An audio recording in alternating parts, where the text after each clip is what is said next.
이 코너는 원광대학교 HK+ 지역인문학센터 함성인문학과 함께합니다.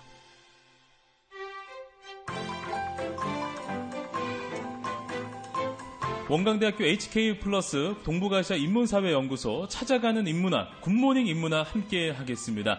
자, 오늘 저와 함께 이야기 나눌 유지아 교수님 나와주셨습니다. 안녕하세요. 예, 안녕하세요. 네. 유지아입니다. 감사합니다, 교수님. 네. 교수님께서는 전공이 어떻게 되죠? 저는 일본 현대사를 전공했습니다. 오늘 주제를 보니까요. 네. 굉장히 강력합니다. 예. 아베는 왜 그럴까? 오늘의 주제입니다. 예. 그러니까요. 네. 이번에 그 볼턴, 회고록을 보면서 네. 그 여러 가지 어떤 일본의 민낯도 드러나고 또 트럼프 미국 대통령의 민낯, 뭐 이건 뭐 검증된 건 아니지만, 그가 주장하는 어떤 그런 민낯이 좀 속속 드러나고 있어서 뭔가 좀 분노를 하게 되는 입장이었어요. 저도 이제 뉴스를 진행하다 보니까.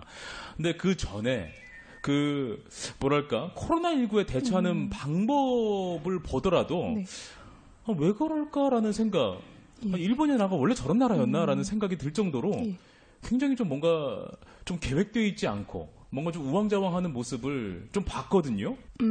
사실 일본에서 이렇게 오랫동안 유학을 한 사람으로서 저도 좀 굉장히 놀랐습니다. 그렇죠.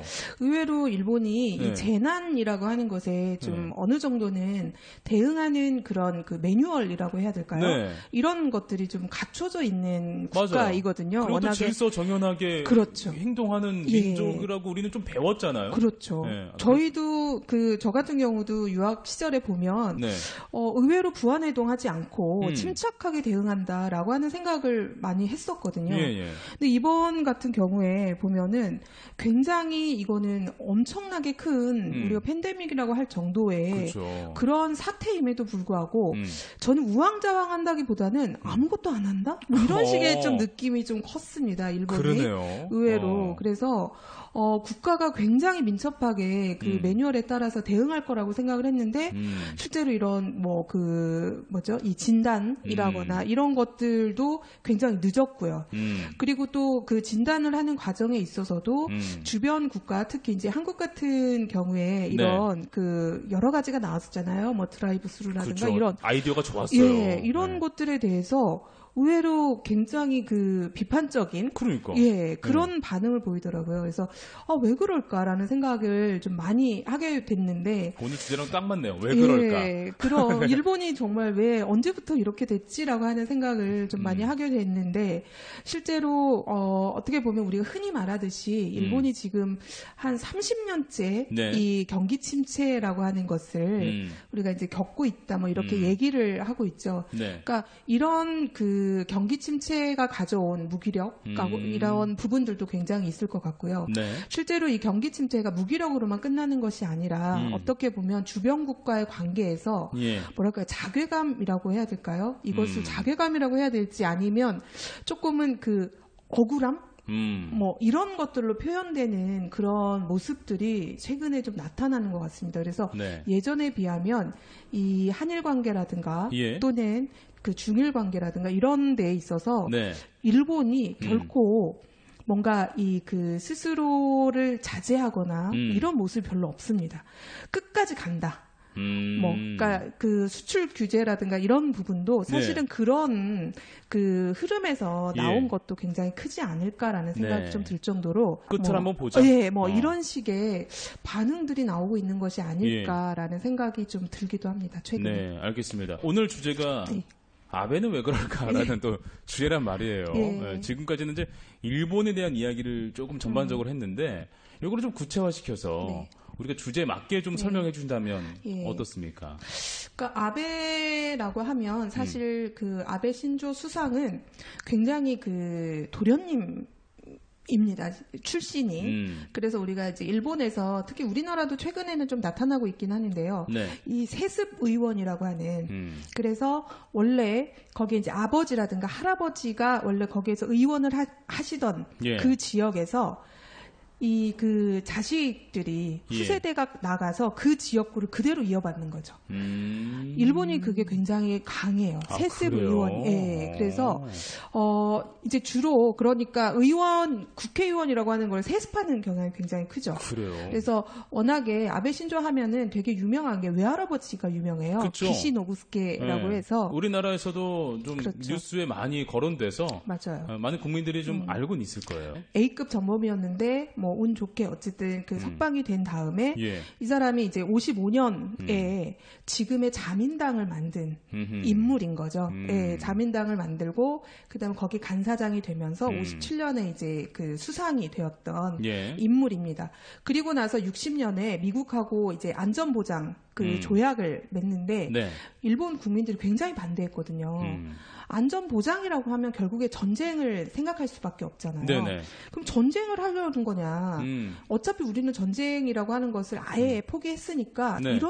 이런 것도 필요 없지 않냐? 이런 동맹 관계도 필요 없지 않냐? 네네. 라고 하는 게 일본인들의 생각이었습니다. 그런데 이거를 끝까지 밀어붙였죠. 네. 예. 그리고 나서 끝까지 밀어붙이고 나서 나는 이걸로 내 책임은 다했고 나의 그 평가는 역사가 해줄 거다라고 하면서 결국에는 총사퇴를 해버린 겁니다. 그러니까 일본 국민들은 굉장히 허탈하겠죠. 네네. 이거를 끝까지 싸워가지고 아베를 기시 노부스케를 끄집어내린 것이 아니라 예. 본인 스스로 총사퇴를 해버린 거예요. 그러니까 국민의 힘으로 예. 내려간 게 아니기 예. 때문에. 그리고 동맹 관계는 그대로 맺고. 그리고 이제 그 외할아버지라고 해서 아베 신조가 나오면 그 기시 노부스케가 꼭 나오게 되죠. 근데 진짜 말씀드린 것처럼 외할아버지예요. 그렇죠. 생각해보면 외할아버지입니다. 그러니까 할아버지도 아니고 그냥 외할아버지. 네. 근데 이제 원래 그러면 할아버지는 어땠는가라고 하면 아베칸 그다음에 네. 아베 신타로 아버지가 아베 신타로거든요. 네네. 그러니까 이제 아버지의 장인어른이 기시 노부스케인 거잖아요. 그렇죠. 외할아버지니까. 네. 그러니까 사실 영향은 어떻게 보면 아베 칸이나 그 할아버지나 아베 예. 신타로의 영향을 받을 법도 한데 그렇죠. 이 두 사람은 일본에서는 꽤 유명한 특히 아베 칸 같은 경우에는 전쟁 시기에 네. 이 도조 히데키를 끝까지 반대한 네. 그러한 평화주의자, 반전주의자로 알려져 있습니다. 사실은 친가 쪽은 평화주의자 네. 쪽이에요. 야, 어떻게 이 그렇죠. 집안하고 이 집안하고 만났어요? 그렇죠. 근데 아베가 선택한 것은 네. 외할아버지였던 거죠. 외가 쪽이구나. 네, 외가 쪽을 허허. 선택한 거죠. 그 캐릭터로서는. 그래서 이런 관계가 사실은 그 아베의 어떤 사상적인, 저 이제 개인적인 생각일 수도 있는데 사상적인 어떤 영향이라기보다는, 네.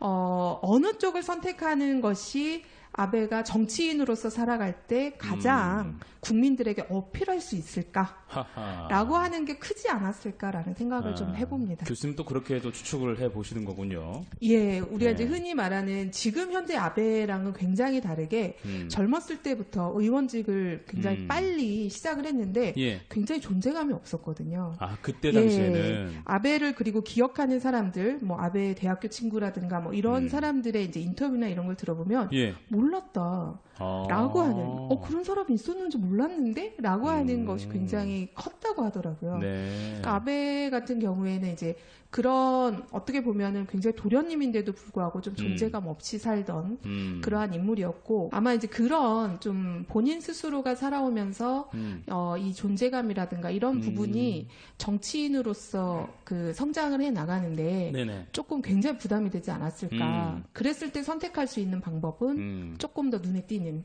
좀 더 조금 더 강력하고 강력한, 예. 예. 조금 더 극우와 우파들을 끌어모을 수 있는. 그렇죠. 예. 그러면서 실제로 그 부분이 어느 정도는 성공을 하게 되죠. 네, 알겠습니다. 네, 유지아 교수님, 저희가 잠시 쉬어가는 타이밍으로 퀴즈를 내드릴 텐데요. 어떤 퀴즈 내시겠습니까?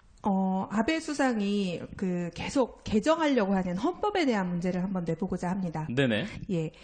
일본은 패전 후에 1945년에 패전한 후에 1947년에 헌법을 개정을 하게 됩니다. 예. 이 개정된 헌법 안에는 제9조가 포함이 되는데요. 네. 이 제9조는 일본은 군대를 갖지 않는다. 네. 일본은 모든 전쟁을 포기한다, 네. 방기한다 이러한 조항이 들어가 있습니다. 네네. 그래서 이 헌법 제9조 때문에 일본의 1947년 헌법에 붙은 별명이 있습니다. 어허. 이 별명이 무엇일까요? 보기 있습니까? 네, 보기는 1번 평화헌법, 2번 반전헌법. 알겠습니다. 자, 정답 아시는 분들은요, 샵 1991번, 단문 50원, 장문 100원으로 보내주시면 됩니다. 저희가 2분 선정해서 선물 드리도록 하겠습니다. 그럼 노래 듣고 오겠습니다. 오빠, 좀 웃어봐.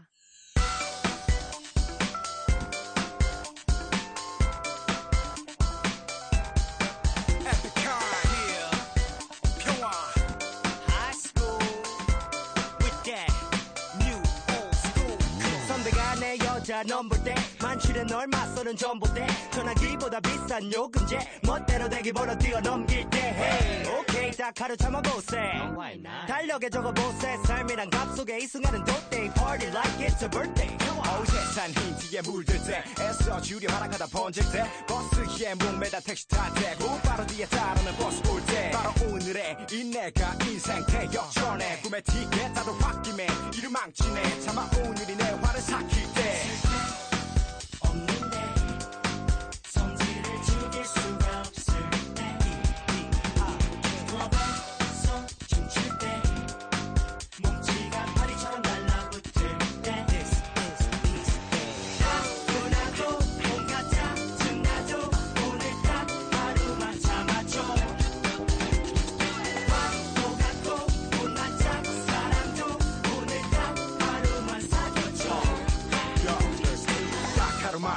서로 돕자 딱 하루만 서로 보자 온갖 오만 인상에 녹아 홍누가 날 보나 움츠린 꼴봐 우자 마음속에 미움을 묻자 품자 모두 사랑을 품자 평화의 바람에 춤추자 춤을 추자 화끈한 사랑을 나누자 사투와 팔자 버리고 사랑을 받아주자 부자 내라 베푸자 모두 다 부모님의 계좌번호 외워두자 여자들은 화장을 다 지워 남자는 몸 대신 사상을 지워 식상 안 집어 자 너와 내 맘과 술자를 비워 누나도 돈 갖자 승나도 오늘 딱 하루만 참아줘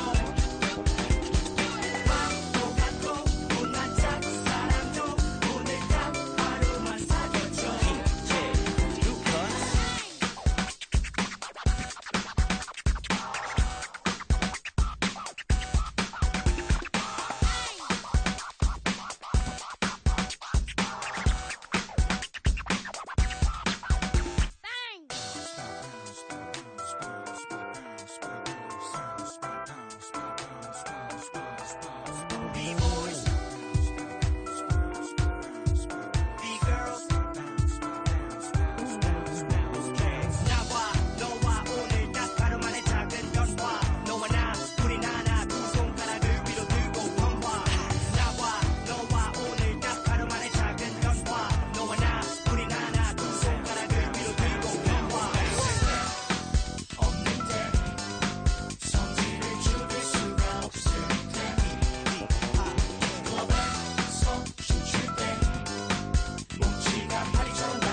자, 우리 교수님, 이제 정답 발표해야죠. 예, 정답 뭡니까? 1번 평화헌법입니다. 그렇습니다. 자, 정답 맞추신 분들 가운데서 저희가 선정해서 2분 선물 드리는데요. 저희가 개인적으로 연락을 드리겠습니다. 또 홈페이지에도 게시를 할 테니까 이후에 확인해 주시면 감사하겠습니다. 그럼 계속 이야기 나눠보도록 하죠. 그러면 아베는 어떻게 수상이 되었는가? 이 부분도 좀 궁금하긴 합니다. 그렇죠. 존재감이 전혀 없었는데 예. 일단은 외할아버지, 그러니까 전범이었던 예. 외할아버지의 사상을 일부러 답습한 거예요. 예, 힘을 얻기 위해서. 예, 결정적으로 사실은 이 아베 수상이 인기를 얻었다고 해야 되나요? 예. 이제 눈에 띄게 된 거는 북한이 굉장히 큰 역할을 했습니다. 사실은 생각했던 것보다는. 그래요? 예. 아니 북한은 일본을 정말 싫어하는데. 그렇죠. 예. 예. 그러니까 2002년도에 예. 그 당시에 이제 고이즈미 수상이 북일 관계를 좀 개선해 보려고 그래서 북한과의 이제 그 교섭을 시도를 하는 과정에서 예. 불거진 문제가 뭐였냐면 우리나라에도 많이 보도가 됐을 거라고 생각을 하는데 북한이 이제 일본인들을 납치한 아하. 그 사건에 대해서 그렇죠. 예. 그래서 그 당시에 이제 가장 유명하게 나왔던 게 요코타 메구미 뭐 이런 사람들이 이제 납치가 되었었고 예. 그러면서 이 그 북일 관계를 그 좀 개선을 하려면 예. 이 그 납치를 당한 사람들 일본인들을 좀 조사해 달라 지금 어떻게 살고 있는지라고 하는 얘기를 이제 요구를 하게 됩니다. 네네. 그러니까 그 당시에는 김정일이었죠. 또 뭐 거기에 좀 어느 정도는 대응을 하면서 그럼 조사하겠다. 예. 그래서 이제 막상 고이즈미가 북한에 방문을 했을 때 네네. 조사한 결과를 가져오게 되는데 네. 그 당시 이제 8명, 그러니까 그 납치 당했다라고 하는 사람이 한 13명 정도였고요. 네네. 5명 정도가 살아있고 8명 정도가 사망했다라고 하는 어허. 예, 소식을 듣게 되는 다소 거죠. 좀 충격적이겠네요. 예, 충격적이었죠. 예. 그러니까 일본 사회에서도 굉장히 충격적이었죠. 어허. 그리고 이제 그 가족들이 있었으니까요. 일본 예. 사회에서도. 그래서 굉장히 그 난감한 그런 상황에서 예. 이 당시에 같이 갔던 음. 이 아베가 네. 굉장히 강성으로 나오게 됩니다. 어. 그래서 이런 부분에 대해서 그냥 뭐 5명, 8명이 아니라 예. 확실하게 진상 조사를 하지 않으면 예. 우리는 그 어떤 회담도 할 수 없다. 어허. 박차고 나가자. 뭐 이런 예. 식의 얘기를 하게 된 거죠. 예. 그러니까 일본인들이 사실 그전에는 잘 몰랐는데 뭐지? 라고 하는 왜 이렇게 우리 강경해? 편이네? 예. 뭐야? 그러니까 고이즈미보다 훨씬 수상보다 우리를 어. 생각해 주는구나라고 하는 그런 얘기를 하게 되면서 굉장히 인기를 끌게 됩니다. 그 당시에 아베 관방장관 뭐 이렇게 네. 해서 인기를 끌게 되죠. 그러다가 2009년에 드디어 대망의 처음으로 그 패전 이후에 1945년 이후에 처음으로 네. 민주당이 그 수상을 하게 그렇죠. 되죠. 맞아요. 예. 그랬는데 여기에 이제 또 운도 그 좋지 않아서 대지진이 일어나죠. 예, 예, 2011년도에. 예. 그러면서 2011년도에 대지진이 일어나고 3.11이라고 하죠. 대지진이 있었고 이거에 이제 그 제대로 대응을 하지 못했다라고 왜냐면 하는 그 당시 때는 누구도 경험할 수 없었던 그렇죠. 자연재해이기 때문에 네. 일본이 네. 아무리 지진이 많다고 해도 그 정도의 큰 지진은 정말 컸었죠. 그리고 사실은 지진만 있었으면 좀 나았을 건데 그 다음에 이제 원전 사태가 그쵸. 예, 그 사태까지 벌어지게 되면서 예. 여기에 이제 모든 책임을 그러니까 그동안에 계속 자민당의 정치를 해왔는데 그동안에 해왔던 자민당의 정치의 책임은 민주당이 지게 된 거죠. 어떻게 보면. 어허. 그 민주당이 집권할 당시에 그 문제가 네네. 터졌기 때문에 그러면서 결국에는 총선거에서 지게 되면서 그때 다시 나온 게 바로 아베입니다. 이제 아베가 그때 당시에 나오면서 좀 굉장히 이제 그 결심을 다지고 나오죠. 그래서 이 사람들을 어떻게 규합할까 국민을 그 당시에 그래서 되게 유명했던 말이 아베노믹스. 맞아요. 그래서 이제 많이 들어봤어요. 양적 네. 완화를 해서 예. 돈을 풀어가지고 맞습니다. 경제를 좀 살리겠다라고 네. 하는 거 하나랑 또 하나는 그 역사 수정주의라고 하는 예네. 그래서 기존에 우리가 뭘 그렇게 잘못했냐 이미 지나간 역사고 예. 그 당시에는 제국주의라고 하는 게 어떻게 보면은 서양 열강들도 다 했던 거고 어쩔 수 없는 거 아니었냐. 그런데 지금에 와서 뭘 이거를 또 사과도 하고 뭐 이래야 되는 거는 너무 말이 안 된다라고 하는 그러한 어떻게 보면은 이제 역사를 다시 되돌리려고 하는 그러한 역사 수정주의라고 하는 그러한 말까지 가지고 나오게 됩니다. 하하. 그러니까 이제 그 일본에서의 어떻게 보면은 굉장히 아까 처음에 말씀드렸던 것처럼 경기 침체로 인해서 굉장히 우울하고 암울하고 뭔가 자괴감까지 드는 일본 국민들에게는 네네. 좀 희망적이었던 네. 거죠. 아베는 왜 그럴까 주제로 저희가 얘기하고 있지만 한 나라의 뭐 대통령 수상은 영원한 것이 아니기 때문에 네. 그 이후에 일본의 어떤 상황 변화 이런 것도 예. 우리가 예측해보고 그에 그렇죠. 대응을 하는 것도 또 가장 가까운 나라로서 해야 될 일이라고 생각을 합니다. 예. 예. 그렇다면 우리에게 지금 필요한 것은 과연 무엇인가? 이 부분을 마지막으로 좀 들어보고 이야기를 마무리하도록 하겠습니다. 실제로 우리가 흔히들 일본은 이제 남북 관계가 이렇게 좋아지는 걸 바라지 않을 거다라고 하는 얘기를 합니다. 사실 그렇겠죠. 우리가 좋아져 버리면 일본은 헌법 개정 이런 얘기를 절대 꺼낼 수 없게 될 그렇죠. 겁니다. 빌미가 사라지는 거죠. 그렇죠. 예. 그러니까 이런 부분들은 그거는 뭐 우리가 막 왜곡돼서 하는 얘기가 아니라 정치인들이 그렇게 이용을 하고 있기 때문인 거죠. 실제로 이 동북아의 모든 정세 이런 것들을 일본이 그 정치인이든 국민이든 간에 책임을 지고 안 지고를 떠나서 그렇다면 과연 책임은 누가 지는 것인가, 어떻게 져야 하는 것인가라고 하는 것을 고민은 해봤을까라고 하는 생각을 합니다. 요즘은. 우리도 어떠한 그 책임이라고 하는 것에 있어서 니네가 잘못했어. 이게 아니야. 라고 하는 것을 지금의 시점에서 생각하면 안 된다는 거죠. 그 당시의 시점에서 생각을 해야 된다는 거죠. 네네. 그래서 역사이기 때문에 역사라고 하는 그 시점에서 우리가 고민을 하면서 그러면 그 당시에 당신들이 무엇을 잘못했는가. 왜냐하면 지금의 시점에서 봐버리면 사실 계속 배상 보상 문제로 가게 되거든요. 맞습니다. 예, 그래서 그런 문제를 좀 빼보려면 그 당시의 시점에서 과연 일본이 너네가 무엇을 하려고 했고 그 당시에 그러면 제국주의라고 하는 것이 뭐 유행이었네 뭐네 이런 얘기 하지만 실제로 그러면 제국주의라고 하는 것이 그 당시에도 옳았는가. 그 당시에도 절대 옳지 그렇죠. 않았거든요. 예. 그러니까 그 당시의 상황에서 우리가 이야기를 풀어가야지 지금 상황에서 얘기를 해버리면 조금 더 감정적으로 나갈 수 있지 않을까라는 생각을 합니다. 그래서 우리도 좀 역사를 그 역사로 보면서 그 당시를 좀 더 공부해야 되지 않을까. 네. 그 당시를 좀 더 살펴봐야 되지 않을까라는 생각이 들고요. 일본은 거기에 대해서 당장 뭐 이거를 잘못했고 무릎을 꿇고 이런 문제가 아니라 책임이라고 하는 부분에 대해서 좀 진지하게 고민해봐야 되지 않을까. 심도 있게 좀 고찰을 해야 된다. 자, 오늘 원광대학교 HK플러스 동북아시아 인문사회연구소 찾아가는 인문학, 굿모닝 인문학 오늘 유지아 교수님과 함께 아베는 왜 그럴까라는 주제로 오늘 이야기 나눴는데요. 여기서 오늘 감사 말씀 드리도록 하겠습니다. 오늘 고맙습니다. 감사합니다.